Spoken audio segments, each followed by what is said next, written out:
بسم اللہ الرحمن الرحیم۔ السلام علیکم ورحمۃ اللہ وبرکاتہ۔ خواتین و حضرات، چھپکلی عام طور پر ایک رینگنے والا جانور ہے جو عام طور پر ہمارے گھر کی چھتوں اور دیواروں پر رینگتی نظر آتی ہے۔ اگرچہ اس کی بعض اقسام زہریلی ضرور ہوتی ہیں، مگر عام طور پر گھروں میں پائی جانے والی چھپکلیاں زہریلی نہیں ہوتی، البتہ ان کو دیکھ کر کراہیت کا احساس ضرور ہوتا ہے۔ اس بات کی ذرا وضاحت کرتا چلوں کہ سائنسی حوالے سے چھپکلی اس وجہ سے زہریلی نہیں ہوتی کہ یہ کسی کو کاٹتی نہیں ہے، اور یہ بھی وہ چھپکلی ہے جو عام طور پر گھروں میں پائی جاتی ہے، نہیں تو اس کی ایسی اقسام بھی ہیں جن کا سائز مگرمچھ جتنا ہے، وہ پورے کا پورا انسان بھی نگل لیتی ہیں، اور بعض ایسی بھی ہیں جو انتہائی زہریلی ہوتی ہیں اور جس انسان کو کاٹتی ہیں وہ جانبر نہیں ہو سکتا۔ آج تک ایسا کوئی واقعہ نوٹ نہیں کیا گیا جس میں کسی گھریلو چھپکلی نے کسی کو کاٹا ہو اور وہ عدم الہی ہو گیا ہو۔ البتہ اگر یہ کسی کھانے میں گر جائے تو پورے کے پورے گھرانے کی موت کا سبب بن جاتی ہے، اور ایسے کئی واقعات نوٹ کیے جا چکے ہیں جن میں کچھ لوگوں کی موت ہوئی اور بہت سے لوگوں پر بے ہوشی طاری ہو گئی۔ ان میں سے چند ایک آپ کو اس ویڈیو میں بھی بتائیں گے۔ تو بات ہو رہی تھی گھریلو چھپکلی کی۔ تمام مسلمان گھرانوں کا یہ ماننا ہے کہ چھپکلی کو مارنا انتہائی ثواب کا کام ہے، اور اگر اس کو نہ بھی مارا جائے تو اس کو گھر سے ضرور نکال دیا جانا چاہیے۔ اس کی موجودگی منحوسیت کا سبب قرار دی جاتی ہے، مگر اس بات سے بہت کم لوگ واقف ہوں گے کہ اس کو مارنے کا حکم مسلمانوں کو شرعی طور پر دیا گیا ہے، اور احادیث میں اس کا کئی جگہ پر ذکر ملتا ہے۔ دراصل اسلام نے اس کو مارنے کا حکم کیوں دیا، اس کی مکمل تفصیل آپ کو آج ہم اس ویڈیو میں اسلام اور سائنس دونوں کی روشنی میں بتائیں گے۔ تو مکمل تفصیلات اور اسے مارنے کا شرعی طریقہ جاننے کے لیے اس ویڈیو کو آخر تک دیکھیں، اور اگر ویڈیو پسند آئے تو لائک کر کے ہمارا چینل سبسکرائب کریں اور گھنٹی کا بٹن ضرور دبا دیں۔ تاریخ کی کتابوں کا مطالعہ کیا جائے تو یہ ثابت شدہ حقیقت ہمیں کھلی آنکھوں سے نظر آتی ہے کہ جب نمرود نے حضرت ابراہیم علیہ السلام کو اللہ کو ایک ماننے پر آگ میں ڈالنے کا حکم دیا تو اس وقت یہ واقعہ کرۂ ارض کا ایک بڑا واقعہ تھا، جس کا ذکر انسانوں کے علاوہ چرند پرند اور جنوں ان سب کے درمیان ہوا۔ اس موقع پر ایک روایت کے مطابق جب چیونٹی اور چھپکلی کے درمیان اس واقعے کا ذکر ہوا تو چیونٹی نے حضرت ابراہیم علیہ السلام کی حمایت کی، جبکہ چھپکلی نے نمرود کو حق بجانب قرار دیا۔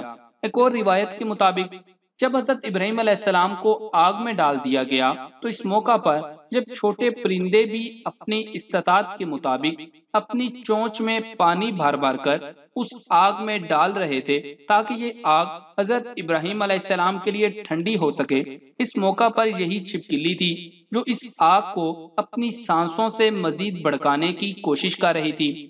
احادیث نبوی صلی اللہ علیہ وآلہ وسلم کے مطابق عربی زبان میں چھپکلی کو وزغ کہا جاتا ہے۔ کچھ لوگ وزغ سے مراد گرگٹ لیتے ہیں، لیکن جمہور علماء نے اسے چھپکلی ہی کہا ہے۔ جب اس کے حوالے سے نبی اکرم صلی اللہ علیہ وآلہ وسلم سے دریافت کیا گیا تو آپ صلی اللہ علیہ وآلہ وسلم نے فرمایا کہ یہ حضرت ابراہیم علیہ السلام کے لیے جلائی آگ میں پھونکے مارتی تھی۔ صحیح بخاری کتاب احادیث الانبیاء۔ ایک اور حدیث کے مطابق اللہ کے نبی صلی اللہ علیہ وآلہ وسلم نے وزغ کو قتل کرنے کا حکم دیا اور اسے فاسق قرار دیا۔ صحیح مسلم کتاب السلام۔ ایک اور روایت کے مطابق ایک بار ایک صحابی فقیہ بن مغیرہ رضی اللہ تعالیٰ عنہ کی آزاد کردہ ایک غلام عورت جب ام المومنین حضرت عائشہ صدیقہ رضی اللہ تعالیٰ عنہ کے گھر گئیں تو انہوں نے وہاں پر ایک نیزہ پڑا ہوا دیکھا۔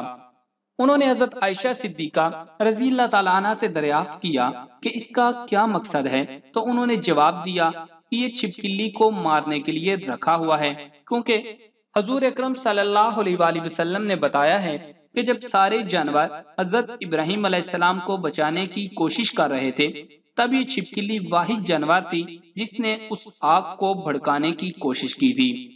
چھپکلی کو قتل کرنے کے بہت سے دلائل ہیں جن کی بنا پر اسے قتل کرنا مشروع ہے، چاہے اسے کسی بھی چیز کے ساتھ قتل کیا جائے، لیکن جلانا درست نہیں۔ انسان، حیوان، چرند پرند، کسی بھی ذی روح چیز کو جلانا اسلام میں ناجائز و مکروہ ہے۔ صحیحین وغیرہ میں سعید بن مسیب رضی اللہ تعالیٰ عنہ سے نقل کیا گیا ہے کہ ام شریک رضی اللہ تعالیٰ عنہ بیان کرتی ہیں کہ نبی اکرم صلی اللہ علیہ وآلہ وسلم سے چھپکلیوں کے بارے پوچھا تو نبی صلی اللہ علیہ وآلہ وسلم نے انہیں چھپکلیاں قتل کرنے کا حکم دیا تھا۔ صحیح مسلم۔ صحیح بخاری کی ایک اور روایت میں ہے کہ نبی کریم صلی اللہ علیہ وآلہ وسلم نے چھپکلیوں کو قتل کرنے کا حکم دیا اور فرمایا یہ ابراہیم علیہ السلام پر پھونک مارتی تھی، یعنی اس آگ پر پھونک مارتی تھی جس میں ابراہیم علیہ السلام کو ڈالا گیا تھا۔ صحیح بخاری۔ اور صحیح مسلم میں عامر بن سعد رضی اللہ تعالیٰ عنہ نے اپنے والد حضرت سعد بن ابی وقاص رضی اللہ تعالیٰ عنہ سے روایت کی کہ نبی صلی اللہ علیہ وآلہ وسلم نے چھپکلی کو مار دینے کا حکم دیا اور اس کا نام چھوٹی فاسق رکھا۔ صحیح مسلم، سنن ابی داؤد۔ چھپکلی کو پہلی ضرب میں قتل کرنا زیادہ اجر و ثواب کا باعث ہے، اس کے مقابلہ میں جو اسے دوسری ضرب یا تیسری ضرب میں قتل کرتا ہے۔ اس کی دلیل صحیح مسلم کی روایت کردہ حدیث ہے جو ابو ہریرہ رضی اللہ تعالیٰ عنہ سے بیان کی گئی ہے۔ نبی کریم صلی اللہ علیہ وآلہ وسلم نے فرمایا جس نے چھپکلی کو پہلی ضرب میں قتل کیا تو اسے اتنی نیکیاں ملیں گی، اور جس نے دوسری ضرب میں قتل کیا تو اس کو اتنی نیکیاں پہلے سے کم ملیں گی، اور اگر اس نے تیسری ضرب میں قتل کیا تو اس کو اتنی نیکیاں دوسری سے کم ملیں گی۔ صحیح مسلم۔ مذکورہ ثواب اس مسلمان کے لیے ہے جو جرت مند اور کامل نشانے والا ہو۔ امام نووی رحمۃ اللہ علیہ شرح میں لکھتے ہیں کہ اس کو پہلی چوٹ میں مارنے کا ثواب اس لیے زیادہ ہے تاکہ لوگ اس کو مارنے میں پہل کریں اور مذکورہ نیکیاں حاصل کریں۔ پہلی چوٹ میں مارنے سے زیادہ نیکیوں کی وجہ یہ بھی ہو سکتی ہے کہ اس کو زیادہ تکلیف نہ ہو، مطلب تڑپا کر اس کو قتل نہ کیا جائے۔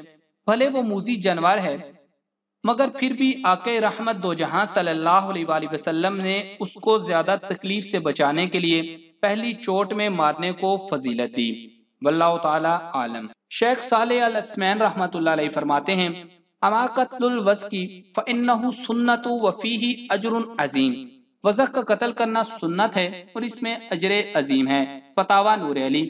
چھپکلی کو مارنے کی حکمت اس کا فاسق اور موذی ہونا ہے، یعنی ایذا دینے والی مخلوق ہے، اور ایذا دینے والی مخلوق کو ہلاک کرنے کا اسلام حکم دیتا ہے تاکہ نوع انسانی کو اس کی ایذا سے بچایا جائے۔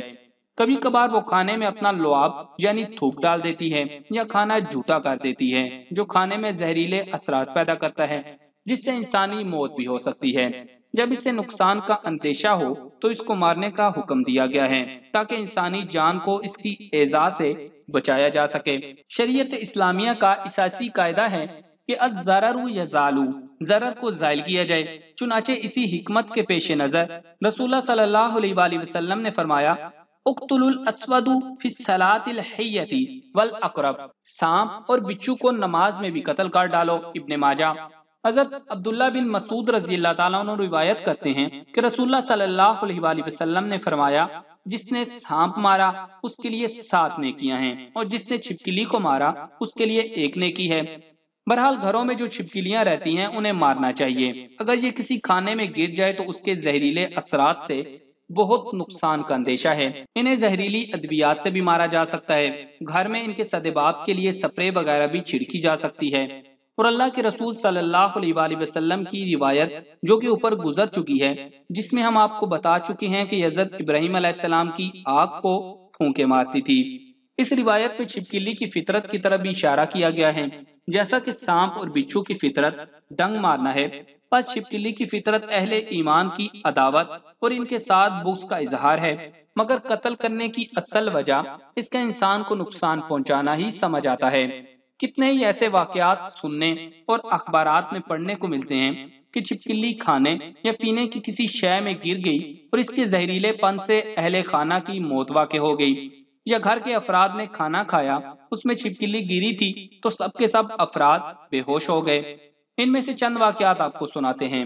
ایک دفعہ رائے ونڈ میں واقع کالونی ٹیکسٹائل ملز میں صبح کے ناشتے کے لیے تیار چنے میں چھپکلی گرنے سے متعدد مزدوروں کی حالت گیر ہو گئی، جنہیں بروقت تشویشناک حالت میں مقامی سوشل سیکورٹی ہسپتال منتقل کر دیا گیا، جہاں طبی امداد کے بعد سب کی جان بچائی گئی۔ رحیم یار خان میں زہریلا کھانا کھانے کے باعث میاں بیوی بے ہوش ہو گئے۔ ہوا کچھ یوں کہ عبداللہ ٹاؤن کے رہائشی محمد امین کی اہلیہ نے دوپہر کے وقت کھانا تیار کیا، تاہم اسی دوران چھپکلی سالن میں گر گئی اور اسے پتہ نہ چل سکا، جس سے سالن زہر آلود ہو گیا، جس کے کھانے سے محمد امین اور اس کی اہلیہ اقرا بانوں پر بے ہوشی طاری ہو گئی۔